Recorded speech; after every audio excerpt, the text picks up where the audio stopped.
This is about becoming the person who can hold the life that you want.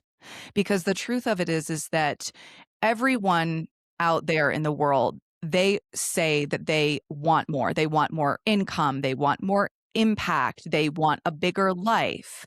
But so few people are willing to do what is actually required in order to have that bigger life. The goals that we have in our lives, they are not for getting, they are for growing.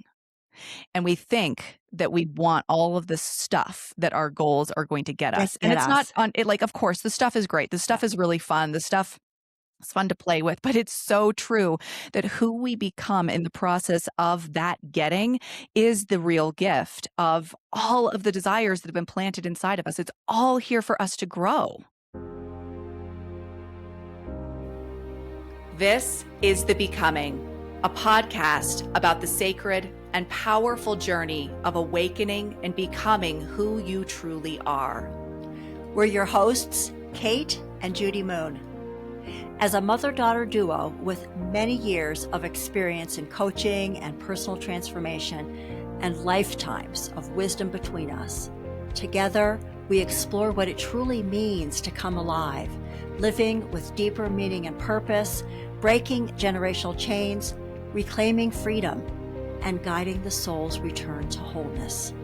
Through soulful conversations about healing, transformation, and the power of MDMA-assisted therapy, along with raw, behind-the-scenes reflections and insights that illuminate the path forward, we invite you into a journey that's not just about healing your past. It's about breaking through the invisible barriers that have kept you stuck and finally stepping into the life you've always known you were meant for.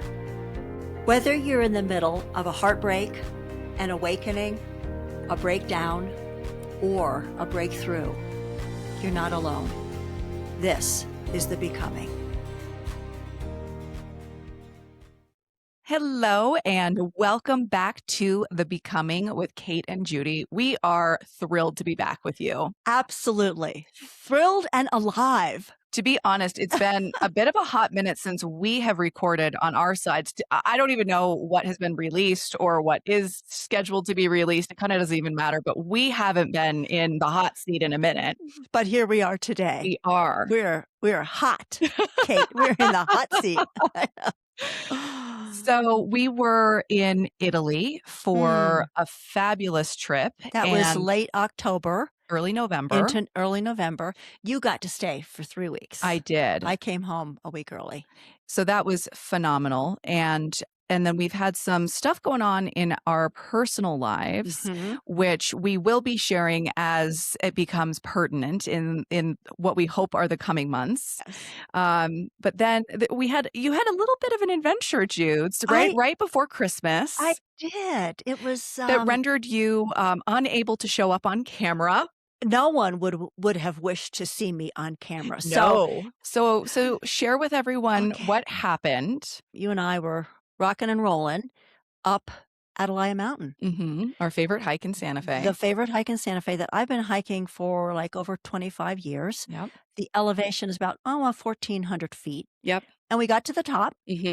Then we decided just to turn around and we were boogieing and we were going. And we were probably, I don't know, Kate, about 3/4 of the way down, maybe? I would say 20 minutes from the car. Yeah. Or so. And I don't know, we're just rocking and rolling. And I caught a tip with my hiking boot. And I went flying. Yes, you did.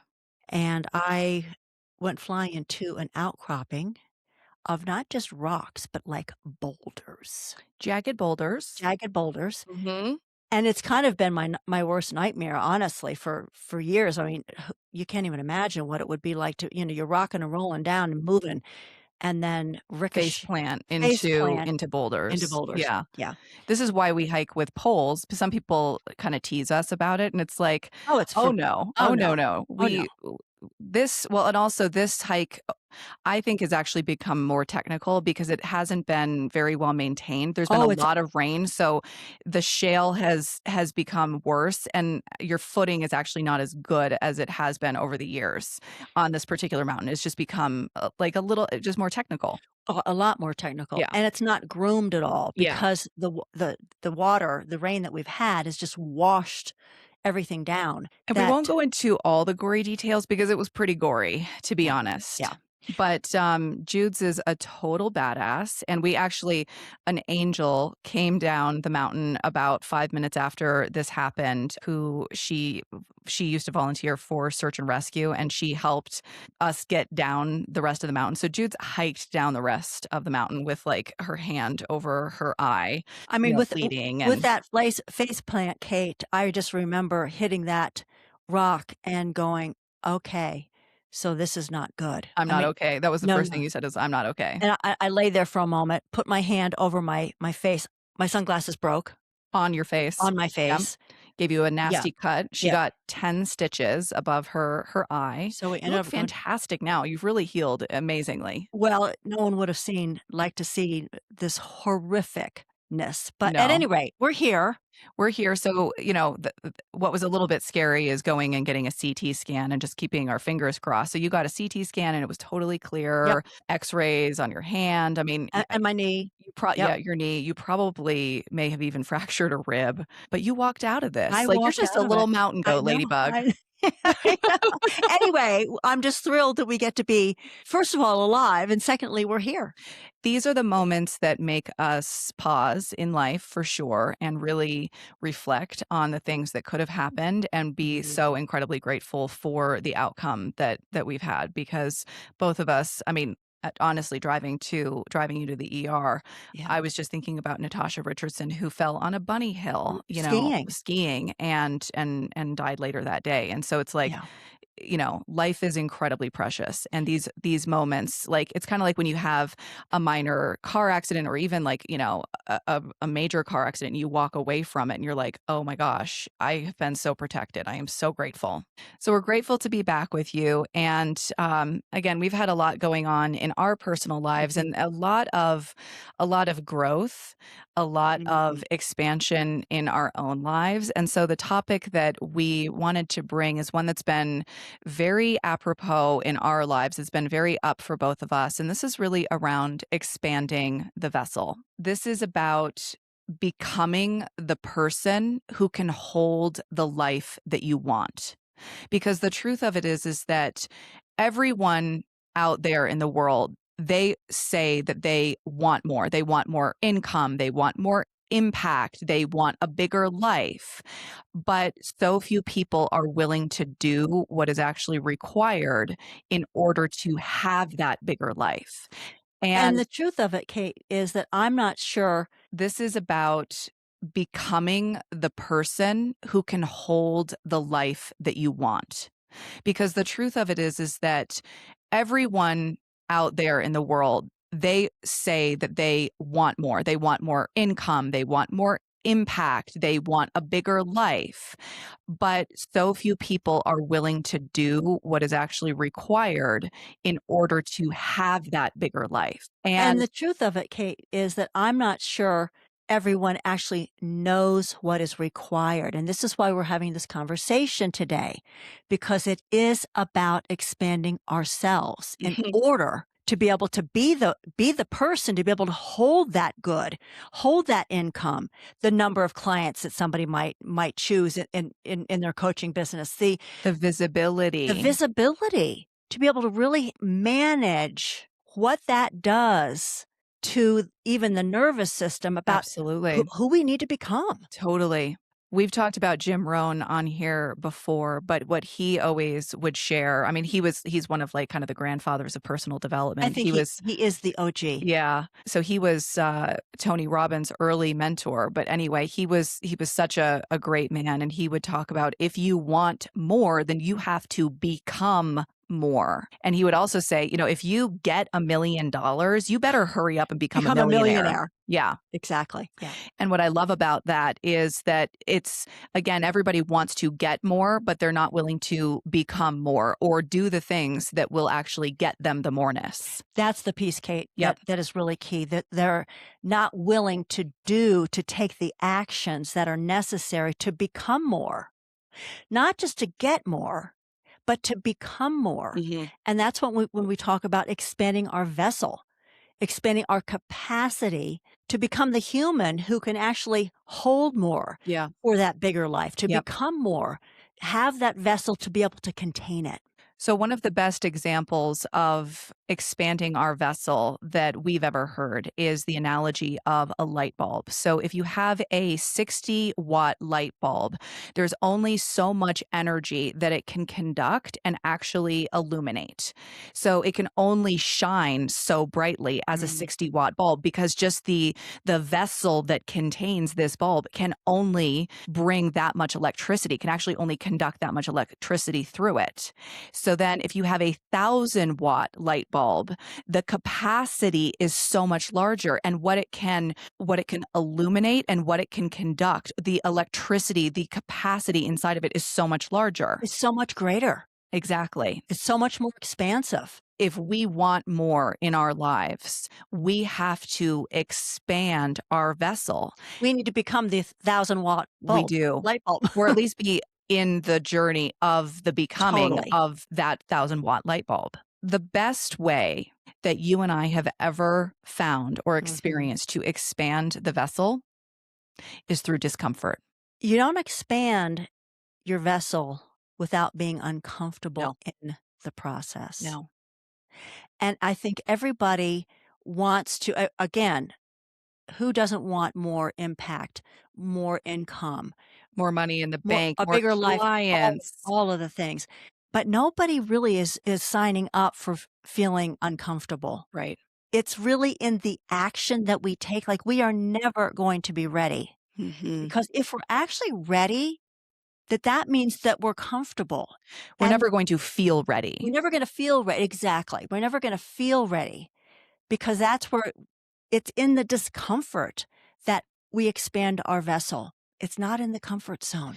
And from where we are right now to wherever it is that we want to be, there is always, if we are in any state of growth, there is always going to be a gap between where we are and where we want to be. And that gap is not the comfort zone. No. That gap is uncomfortable. It's Because uncertain. if we are in comfort, then that means that the actions that we're taking, the thoughts that we're thinking, the life that we have is all based around what is currently comfortable for us. It's not going to cause us to grow. Right. And this is the whole point. The discomfort causes us to grow and expand and into becoming the person who can hold more, who can be that 1,000-watt bulb, holding that amount of energy, emitting that kind of energy. And something that we talk about a lot on this podcast is all about nervous system healing and nervous system capacity. So our nervous system is our built-in alarm system for safety, because as we repeat basically every single episode, we are wired for safety. So we are wired through our brain, through our reptilian brain, our limbic brain, we are wired to stay the same. Because when we stay the same, it means that our system is safe. And so anything that challenges the status quo or the norm automatically feels like a threat to the nervous system. And it is a threat to certainty Yeah. and to safety, because it's new. It's uncharted territory. And so we can't know exactly how it's going to unfold. We've never done it before. And so we hold back because it's uncomfortable to be uncertain. We want to be confident. It's the way we're wired. I mean, literally, it's life or death. It's survival. And it's so interesting because where we have evolved to with our very, snazzy prefrontal cortex is that we have these big desires for our lives. So let's say that you have this desire to, let's say, double your income. To your prefrontal cortex, to this desire part of you, that all feels wonderful and that feels really expansive and really exciting. But to your nervous system, it's like your nervous system can't tell the difference between what, say, doubling your income would be to your whole system and being chased by, A a saber-toothed saber-toothed tiger. tiger. Yeah, exactly. So when we feel uncomfortable, Mm, where we really are is we are, like, literally standing on that ledge, mhm. and we know that we need to take a step forward Or like on the high dive. on the high dive. We Yeah. know the only way to actually complete that dive is to let go Mhm. and trust that we will land in the water Right. safely. That, It's like, the pool didn't get drained in the no, like, process. "Oops, I'm on my way down, and oh my god, somebody drained it last night." I know. But this is the thing, it's like we have to be able to be willing to step out in the uncertainty, Kate, in order to expand this vessel, Right. because the same old is gonna be the same old. And bridging that gap, what it actually really is an identity gap. It's an identity gap, absolutely. Who you believe yourself to be. And so the life that you want is actually on the other side of an expanded identity that you're going to have to solidify and step into in order to have that life. And here's the thing, we can't think our way to this. Mm. This is the thing about affirmations, repeat. Typical like manifestation processes. Exactly. If I think it, then I can create it. It's not that that's not necessarily true. We have to be able to think it and have these desires, but then we have to meet it with action. Because if I'm just thinking it, I have not become it yet. Mhm. It's the vessel has not expanded. And the only way we have to think it and then take the action that creates the expansion. It's taking the action, and this is what you and I have really been in the fire of ourselves these last handful of months is a lot of action, a lot of really uncomfortable action, and things that we have previously shied away from, not wanted to do, or maybe only ever done if, like, our back was up against a wall. Yeah. Like, "Oh, we have to do this, so, okay, I'm just gonna do it, I'm just gonna get through it." But, like, we've had to be way more proactive in the last handful of months than we have maybe ever before in our lives. And what I can feel, and this is something that Bob Proctor used to say all of the time that I love Mm. so much, that the goals that we have in our lives, they are not for getting, they are for growing. And we think that we want all of the stuff that our goals are going to get us. And Get it's not us. on it, like, of course, the stuff is great. The Yeah. stuff is really fun. The stuff is fun to play with, but it's so true that who we become in the process of that getting is the real gift of all of the desires that have been planted inside of us. It's all here for us to grow. Well, I'm also going to say, Kate, that this growth, it actually, because when we start before we're ready, Mhm.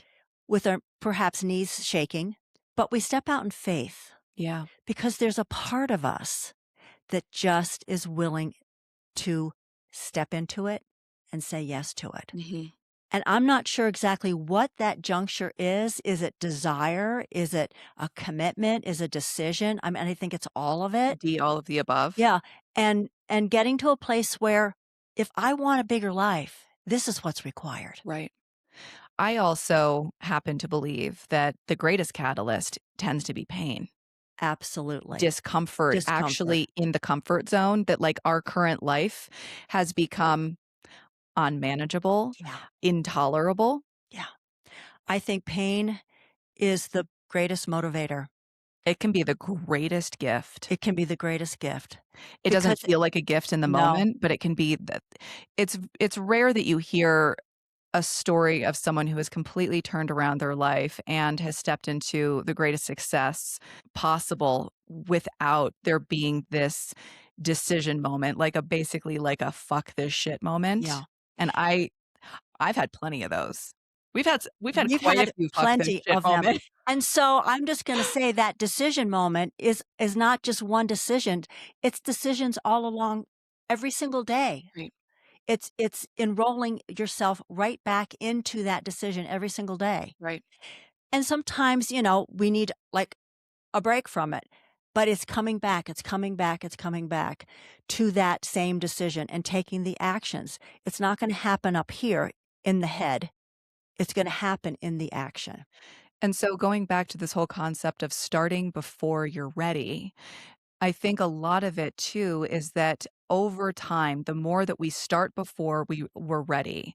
And there's a great line out of the book U Squared by Price Pritchett, who talks all about quantum leaps, which is act as if your success is guaranteed. So you start before you're ready and you act as if your success is guaranteed. And over time, the more that we build the muscle of starting before we're ready, of even if it's starting small, if it's asking, what could I do today? What is one small step or one giant step that I could take today? I That think that literally, Kate, is building the muscle. it builds the spiritual It muscle. does. And over time, it becomes our new identity of someone who starts before we're ready, who acts as if the success is guaranteed. I am the woman who starts before I'm ready. Right. And what ends up happening too is that the nervous system is not always on such high alert. Right. When we then train ourselves to and trust ourselves that I can start before I'm ready, but I've been okay. Right. It is that muscle that I begin to believe and know for myself that no matter what, I actually am okay. Like, That I'm still breathing. I'm still breathing, and that builds confidence, and that builds a larger vessel. It does build a larger vessel. And I really feel like the vessel, Kate, has something to do with the nervous system, Oh, you 1,000,000%. know, because it's like, is the vessel maybe the nervous system itself? Mhm. Perhaps. Yeah. Yeah, it Yeah. really is. Yeah. The tolerance, it builds the tolerance for newness, for doing something that you haven't done before, Mhm. the tolerance for the discomfort. Yeah, Because I lived through that past discomfort. So guess what? I can do this again. exactly. But otherwise, it's so easy to get stuck in paralysis analysis. But you know what I think can be really interesting to consider too is that oftentimes building the tolerance is actually building the tolerance for good. Ah, yes.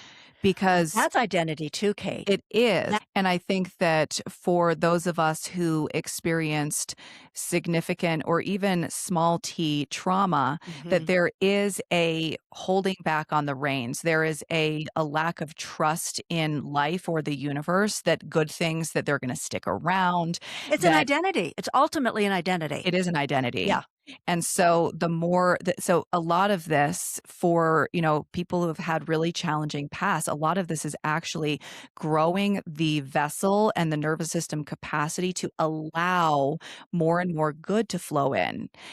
Allow more money to flow in, allow more love, more acceptance, more people who cheer us on and approve of us that actually oftentimes keeping a small life around us has been one of the safest things. I was just gonna say, Kate, it returns to safety Yeah. all the time. Yeah, That by becoming more, when has that not been safe? exactly. I'm thinking about someone who, and this is very common, someone who, let's say, comes from a family and the family has struggled financially for years and years and years.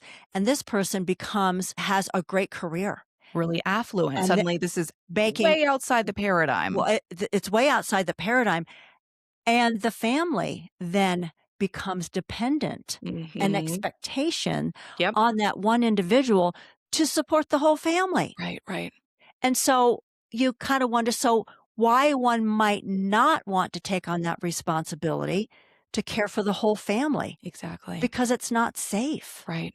The pressure The is so pressure is intense. not safe. The responsibility is not safe. And this is often when the people who they themselves are not really growing that might be in your life and that become the naysayers, Mhm. really what they're sharing is not it has absolutely nothing to do with you and your potential. It has everything to do With their with limitation. their limitations and them actually trying to justify those limitations, that like watching you expand and grow is so uncomfortable. And so saying like, "Ooh, I don't want you to take this step and then fall flat on your face and, what if it doesn't work out?" That has nothing to do with you. That has everything to do with their own fears about not stepping out. Their own limits. Yeah. 100%. Yeah. So this Yeah. expanding the vessel, it is, what we're So talking so about so here. when might someone, like, be afraid to expand their vessel? When your family says, "You're too big for your britches." When Mhm. they start criticizing your growth, just Right. as you're sharing here, Kate. It's not just expanding our ability to handle discomfort or uncertainty, although that I do believe is very much part of the process of expanding the vessel, but it's actually expanding the vessel is about our ability to allow and tolerate more and more good in our lives. And expanding the vessel, why that might be threatening also to people, is somehow then you no longer a part of the club, Right. The tribe. We are the tribe, tribal beings. and the fear of being exiled. Because the more that we stay like the people that we hang out with, whether they're friends, whether it's family, then we are safe in that tribe. Yeah. But when we begin to grow, we might be kicked out. Mhm. These limitations that we put on ourselves are always under the hood. Right. They are not necessarily in the forefront of our awareness. Right. But they are no less real, They and they they are are the very ones real. that are controlling the entire game. They are. Yeah. They need to be examined, and They that's why we're bringing this here. Yeah. I know that if you're listening, you desire to expand your vessel to actually hold a bigger, more expanded, more expansive life. And you might wonder, so why am I not able to do that? What is holding me back? What What's been is in the ho way? what are some of the beliefs that you might have? That it's not safe to become big. It's not safe to be visible on Right. social media. Right. I really desire to grow my coaching business, but I don't wanna have to do what is necessary. I don't wanna have to be on social Right. media. What are people gonna think of me? Exactly. What's my family gonna think of me? Exactly. These things are real. They are real.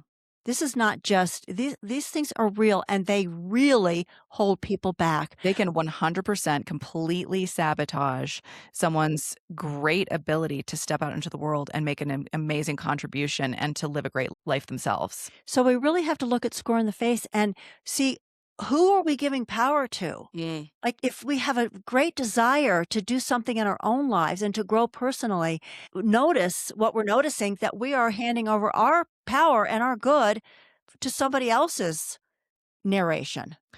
And one of the most powerful questions I believe that we can ask and really sink our teeth into is, who is the woman or man? What is the identity of the person that already has the life that I would love? Whether it's the kind of income, whether it's the kind of impact, what does that big life, what is that? How do you define that? Mhm. And then what is the identity of the person that's already living that life? So what are the actions that they take? What are the thoughts that they think? What is the self-image that they hold about themselves? And then you can start to see where there's a gap between where you are in your own self-identity, your own belief systems, your own action, and all of that in this future version of yourself. And our job is to start closing that gap. So, as we are expanding this vessel, Mhm. I think we can go inside and really ask ourselves, what could I do today that would actually stretch me Yep. out of my comfort zone? Yeah. What kind of thoughts do I need to have? And then follow that up with, what kind of actions could I be taking? And then just notice if I'm pulling back or if I'm stepping forth, Mhm. because we cannot grow unless we begin to actually take the action. So it's really about stepping into this future version of yourself now, getting to know this person intimately. What are the habits that they have? How do they think? What does their day to day look like? What kinds of actions do they take? What beliefs do they have about themselves? And seeing more and more, how do we align our current beliefs, actions, habits with that future version of ourselves? We think in a certain way, we act in a certain way. Who is that woman or man who is stepping forth towards empowering themselves to be that person. Mhm. And again, it's not just thinking it, but it's embodying it. Like, what would that person be doing right now? And then you just start. You just start before you're ready. Because we won't be able to receive the good that is seeking us unless we expand the vessel. It's really the difference between taking to the abundant ocean of life, taking a thimble and trying to fill that up, or grabbing a massive And have bucket that be enough. and have that be That enough. little teeny That little thimble. thimble versus taking a bucket to the abundant ocean of life and filling that up. So we ourselves have to expand our own capacity and our vessel. But the good news is it really is within our own control to do that. No one's coming to do this for us. We have to be the ones. This is really ultimately about us self-appointing, saying, I am worthy, I'm deserving. I'm not looking for someone else to finally say, okay, now you're worthy, now you're capable, now this is yours to do.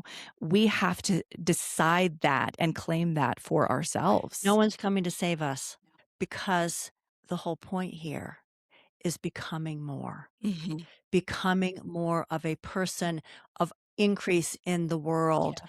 becoming a person of solution in the world, becoming that bigger person. Becoming a person of service in the world. No one can give it to us. We have to do it to be it. We have to be it. So it's all about the becoming, It's Kate. all about the becoming. It all turns back to the becoming. So, on that note, thank Yeah. you so much for joining us on today's episode, and we'll see you in the next one. Thank you so much for listening to The Becoming. We'd love for you to join our growing community. Please subscribe to the podcast, share this episode with a friend, and leave a 5-star review. It truly means the world to us and helps others to find their way here too. We'll see you in the next episode.